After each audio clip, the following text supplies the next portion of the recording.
한국에 공짜로 갈 수 있다니 너무 좋아 죽겠어요. 참나, 한심한 소리하고 있네. 무슨 한국 같은 데 간다고 그렇게 신나해? 저는 루마니아에서 중산층으로 살고 있는 베르라고 합니다. 잠시 제 소개를 하자면 어린 시절부터 공부를 열심히 해서 괜찮은 대학의 공학도로 진로를 선택했습니다. 여자가 공과대학에 진학했다고 해서 관심을 받았지만 나중에는 학교에서 가장 열심히 공부하는 학생으로 주목을 받았어요. 그리고 루마니아의 다치아 자동차에 취직까지 했고 지금은 다치아 자동차에서 근무를 하고 있습니다. 다치아 자동차는 유럽에서 나름대로 인기 있는 브랜드예요. 세리에의 축구팀에도 스폰서를 서주고 있고요. 유럽에서는 서민들의 자동차로 잘 팔리고 있습니다. 2022년에 유럽에서 약 60만 대가 팔려나갈 만큼 인기 있는 브랜드예요. 루마니아 이름을 달고 수출되는 몇 안 되는 제품들 중 하나이고 저는 그런 회사에서 근무하고 있기 때문에 좋은 수준의 급여를 받으며 근무하고 있습니다. 그리고 이 회사에서 일하며 나름대로 루마니아에서는 중산층의 지위를 누리고 있었어요. 어느 나라든지 마찬가지이겠지만 중산층의 수준으로 살아가는 것은 상당한 만족도를 주기에 충분하죠. 더 부자가 되기 위해 노력할 수도 있는 입장이니까요. 그리고 부모님을 포함 주변 친척들, 주변의 친구들은 제가 좋은 직장에 다니고 있는 것으로 생각하고 계시죠. 저도 그런 것을 부정하지는 않고 있었습니다. 그러다가 최근에는 조금 놀랄 만한 경험을 하고 왔죠. 많은 생각이 들었던 경험이었어요. 바로 한국에 다녀오게 된 일이죠. 최근에 회사 일 때문에 한국에 가게 될 기회가 있었습니다. 루마니아의 다치아 자동차는 체코의 스코다 자동차를 따라잡기 위해 노력하고 있는 브랜드입니다. 스코다가 큰 성공을 거둔 데는 몇 가지 이유가 있지만 저렴한 가격에 괜찮은 품질을 보여주고 있기 때문이죠. 그래서 저희는 스코다보다 더 좋은 품질을 보여주고 있는 한국의 자동차들을 벤치마킹해야 할 필요가 있었습니다. 때문에 한국의 자동차들을 살펴보는 게 제가 하는 일 중에 하나죠. 그동안은 유럽에 돌아다니는 한국의 자동차들을 많이 보고 연구했다면 이번에는 유럽에 출시하지 않는 한국의 자동차들을 직접 보기 위해서 한국으로 가야 했습니다. 장기간의 출장이었어요. 한국에는 저 혼자만 가는 것이 아니기 때문에 제가 따로 준비해야 할 것은 없었고 일과 관련된 부분만 생각하고 있으면 충분했습니다. 나머지는 부서 서무가 따라가서 숙소, 식사, 이동수단 등 모든 것을 다 신경 쓰고 챙기고 있기 때문이죠. 그녀는 저보다 급여가 적죠. 하지만 전문적이지 않은 일을 하는 서무에는 고학력자를 쓰지 않아요. 그냥 루마니아의 평범한 젊은 여자를 쓸 뿐입니다. 근데 그런 잡일을 하는 그녀가 이번 한국 출장의 복잡한 일정들을 계획하고 세우는데 매일같이 즐거워하고 웃는 거 아니겠어요? 저는 그녀가 개인적으로 좋은 일이 있나 보다 생각했습니다. 하지만 개인적인 일이 아니라 한국으로 가게 되는 것 때문에 굉장히 들떠있는 기분이라는 것을 알 수 있었어요. 그녀는 평소에도 한국에 가보고 싶었고 언젠가는 꼭 가보겠다며 다짐하고 있었는데 개인적인 비용을 들여서 가기에는 너무나 잘 사는 나라라서 부담이 돼서 결국에는 못 가겠구나 싶었다고 합니다. 잘 사는 나라인 만큼 숙소도 비싸고 음식도 비싸고 무엇을 하든지 다 비싼데 이렇게 회사에서 한국으로 출장을 보내주니 내 돈 하나도 들이지 않고 한국을 보고 올 수 있지 않겠냐며 너무나 좋아하더군요. 저는 솔직히 그러고 있는 그녀의 모습을 보면서 루마니아에서 중산층으로 살고 있다는 것에 자부심이 더 올라갔습니다. 저는 한국을 동경하지도 않고요, 궁금해하지도 않았습니다. 왜냐하면 여기 루마니아에서 먹고 살기 너무 편하고 앞으로도 내 인생은 탄탄대로라고 생각했으니까요. 이것뿐만 아니라 한국은 자동차 산업으로 많은 부를 쌓은 나라라고 알고는 있었지만 그래봐야 유럽 밖에 있는 나라라서 별 볼 일 없을 거라고 생각했거든요. 저는 그동안 많은 유럽의 나라들을 가봤고 진정한 선진국으로 불리는 독일에서 이보다 더 좋은 나라는 존재하지 않을 것이라고 생각하고 있기 때문이죠. 하지만 저렇게 서무일같이 평생 부자가 될 수 없는 일을 담당하는 그녀처럼 저렇게 한국을 동경하는 태도를 보인다는 것 자체가 촌스러운 일이라고 생각했어요. 그리고 루마니아에는 많은 공장들이 있어요. 2차 제조업이라고 하죠. 여기서 열심히만 근무해도 그녀가 받는 급여보다 더 많이 받을 것이고 그렇다면 한국이 비싸서 함부로 못 가는 나라였는데 공짜로 가게 되어서 좋다는 한심한 소리는 안 할 텐데라는 생각도 들었습니다. 본인이 급여가 낮은 일을 하고 있으면서 출장기를 공짜 여행처럼 생각하고 있으니 더욱더 한심하다고 생각이 들 수밖에요. 제가 그녀를 무시하고 있냐고요? 아니라고 하면 거짓말이죠. 어찌되었던지 그녀는 결국 회사 돈으로 한국에 가게 되었습니다. 저도 마찬가지이고요. 저는 비행기에 앉아서 한국에 가서 해야 할 일들을 정리하고 있는데 옆자리에 앉아서 그녀는 한국 여행 가이드 책을 보고 있더군요. 참다 못한 저는 그녀를 보고 지금 출장 가는 거지 여행 가는 거냐며 한 소리 했습니다. 그녀는 표정이 굳은 채 그 책을 가방에 다시 집어넣더군요. 도대체 한국이 어떤 나라길래 저렇게 설레하는 건지, 유럽 이외의 국가에 가는 거면서 왜 저러고 있는 것인지 참 답답한 마음도 들었습니다. 하지만 저희 이런 생각들이 잘못되었다는 것을 깨닫는 데는 얼마 걸리지 않았습니다. 한국에 도착 후 숙소로 이동하는 중간에 이미 저는 저희 생각이 매우 틀렸고 매우 편협한 생각이었다는 것을 깨달았습니다. 한국의 공항에서부터 감탄이 나오지 않을 수 없었으며 숙소로 이동하는 1시간 동안 정말 입을 다물 수 없었어요. 한국은 너무나 발전된 최첨단 도시 같았습니다. 그리고 더 무시할 수 없었던 것은 길거리에 독일의 명차들이 즐비해 있었어요. 저는 자동차 회사에서 일하고 있잖아요. 지금 출시되고 있는 자동차의 세부적인 모델들뿐만 아니라 그 가격까지 정확하게 알고 있어요. 루마니아에서는 하루에 벤츠 한 대 보기도 힘든 날이 많은데 한국에서는 너무나 흔하게 그런 차들이 지나다녔어요. 아니, 한국 사람들은 도대체 뭐 하길래 차들이 이렇게 다 좋은 것인지 정말 입이 다물어지지 않더군요. 벤츠가 많아서 놀란 것도 있지만 놀란 점은 또 따로 있었습니다. 한국에서는 한국 차들이 많았는데 그 차들은 대부분 깨끗했습니다. 20년, 30년 넘은 자동차들은 길에서 보지 못했어요. 루마니아에서는 20년, 30년 된 차가 더 많거든요. 하지만 한국은 그렇지 않았습니다. 한국 사람들은 정말 여유가 있는 게 맞구나 생각이 들었어요. 다른 사람들은 무슨 생각을 하고 있는지 짐작해보기 위해 고개를 돌려봤습니다. 이번에는 저를 피해서 조금 떨어져 앉은 서무는 또 몰래 책을 펴서 보고 있더군요. 잘 사는 나라, 부자 나라에 가본다는 것은 굉장히 흥분되는 일이고 저는 그제서야 그녀가 왜 저러고 있는지 이해할 수 있었어요.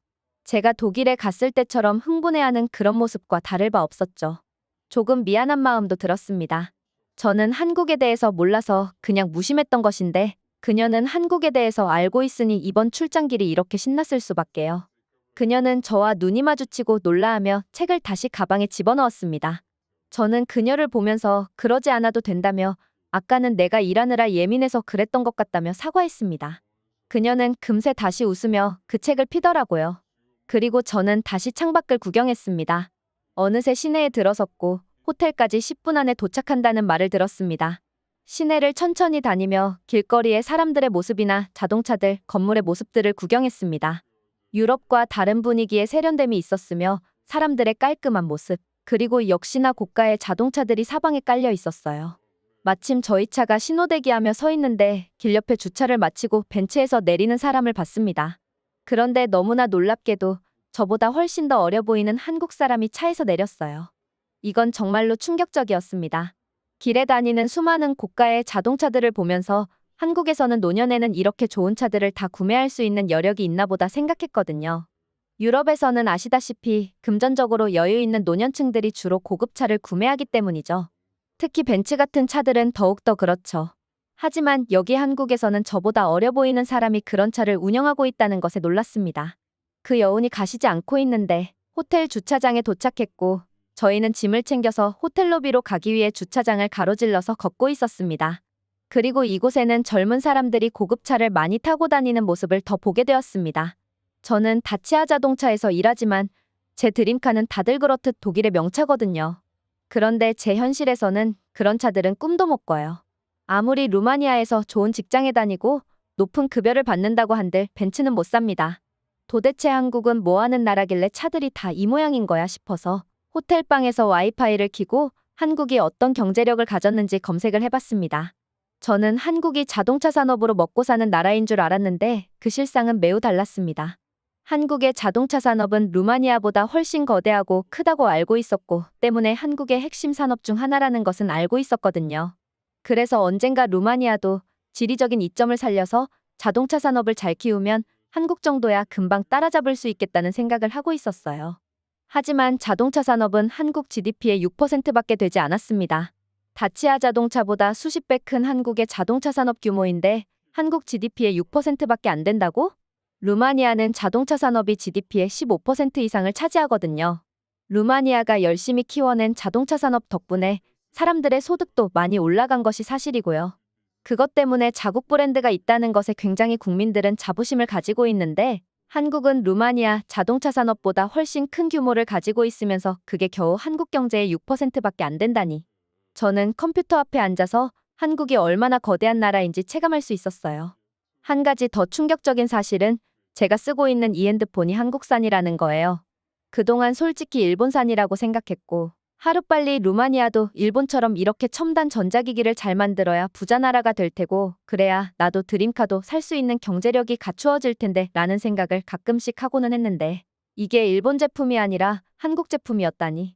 저뿐만 아니라 주변의 많은 사람들이 갤럭시 핸드폰은 일본 제품이라고 알고 있기 때문에 한국 제품일 것이라고는 생각도 못했죠. 물론 예전에 한번 갤럭시 핸드폰은 한국 거라는 이야기를 들은 적이 있는데 뭐 그 제품을 쓰는 사람이 그 제품이 국산이 아니고 다른 나라 제품이라고 하면 사실 별로 관심이 없잖아요. 저도 그래서 그 말을 그냥 흘려들었던 것이 생각이 나기도 했고요. 그제서야 제가 한국을 바라보는 시각은 달라졌습니다. 아니, 이미 달라져 있지만 이렇게 객관적인 지표를 보고 더 유심히 봐야겠다 생각이 들었던 것입니다. 한국에 와서 정해진 일정대로 업무를 하고 그 이외의 시간은 한국의 모습을 그대로 느껴보기 위해 노력했어요. 그리고 같이 온 서무가 왜 공짜로 한국에 가게 되어서 좋아했는지도 알 수 있었습니다. 한국의 모든 물가는 정말 비싸요. 한국에서 돈벌이를 하고 한국에서 살고 있는 한국 사람들 같은 경우는 그렇지 않다고 느낄 수 있을지는 모르지만 루마니아보다 2배 더 높은 소득을 가진 한국 사람들처럼 개인 돈으로 식당을 가는 것조차 무서웠습니다. 한국에서 간단하게 음식을 한 끼 사 먹을 돈이면 루마니아에서 하루 종일 음식을 사 먹어도 남아요. 그리고 한국은 유럽에 잘 사는 나라와 매우 다른 분위기를 가지고 있어요. 길을 걷다가 쉽게 대형 TV만한 터치가 가능한 모니터를 만져볼 수 있고 거기에는 지도뿐만 아니라 다양한 정보들이 있어요. 한국은 최첨단 문명을 빠르게 적용하는 듯한 모습이었어요. 모든 것이 디지털화되어 있다는 느낌을 받았고 어릴 때 영화에서 봤던 미래도시 모습과 흡사해요. 유럽은 고전적인 것, 아날로그적인 것이 아직 널리 퍼져 있고 디지털로의 전환이 매우 느린 편인데 한국은 그렇지 않았습니다. 저를 포함한 대부분의 유럽인들이 그렇듯 유럽 이외의 대륙에는 관심이 없고 이런 나라가 있는지도 모르는 사람이 많죠. 부자 나라를 동경할 거면 가까운 독일을 동경하지 일본이나 한국을 생각하지는 않으니까요. 하지만 분명히 이번 한국 출장을 다녀오며 느낀 점은 루마니아가 따라가야 할 롤 모델은 독일이 아니라 한국이라는 생각이 듭니다. 한국은 루마니아와는 다르게 천연자원도 거의 없다시피 하고 드넓은 평야도 없어서 농업도 잘 안 돼요. 하지만 한국은 루마니아보다 더 거대한 부를 축적하고 있습니다. 또 루마니아에는 많지는 않지만 천연가스도 있고 그 생산량이 점점 증가해서 최근 들어 흑자 수출국에도 이름을 올렸죠. 또 국토의 드넓은 평야에서 곡물을 생산하기도 하죠. 이런 것들은 루마니아가 한국보다 더 좋은 조건을 가졌음을 의미합니다. 하지만 한국은 아주 앞서 나가고 있어요. 전쟁 직후 아무것도 남지 않고 모두 제로 변했다는 나라인데 지금은 그 땅에서 엄청나게 많은 발전과 성과를 이루어냈습니다. 루마니아에서 중산층인 저도 루마니아가 더 발전하고 성장해야 제가 더 부자가 될 수 있고 일을 할 때도 대충 넘기고 싶은 부분이 있어도 가슴 한켠에서 이런 것들도 잘해야 루마니아가 다른 나라 사람들한테도 인정받고 더 성장할 수 있다는 생각으로 대충 넘기지 않고 확인의 확인을 거치고 고민의 고민을 거듭하거든요. 그리고 한국의 자동차 산업에 종사하는 사람들의 급여와 제가 받고 있는 급여의 수준을 비교해봤습니다. 그 수준 차이는 너무나 거대해서 도무지 따라잡을 수 있겠다는 생각마저 안 들더군요. 그냥 좌절스러운 차이였어요. 하지만 한국은 더 기반이 없는 상태에서 시작을 했고 지금 매우 큰 성공을 거두고 있어요. 이번 출장에서 업무적으로 느낀 것 이외에 정말 한국에서 보고 온 뜻깊은 것들이 많아요. 앞으로도 더 열심히 해야겠다는 동기부여도 받아왔습니다. 개인적으로는 루마니아가 유럽의 느긋한 성장을 따라하기보다 한국의 폭발적인 성장을 위해 노력하는 모습으로 변해가기를 바라고 있습니다. 참 여러 가지로 여운이 남았던 출장길이었습니다. 제가 들려드릴 이야기는 여기까지입니다. 다음에도 좋은 영상으로 다시 찾아뵙겠습니다. 이상 돌고래TV였습니다. 감사합니다.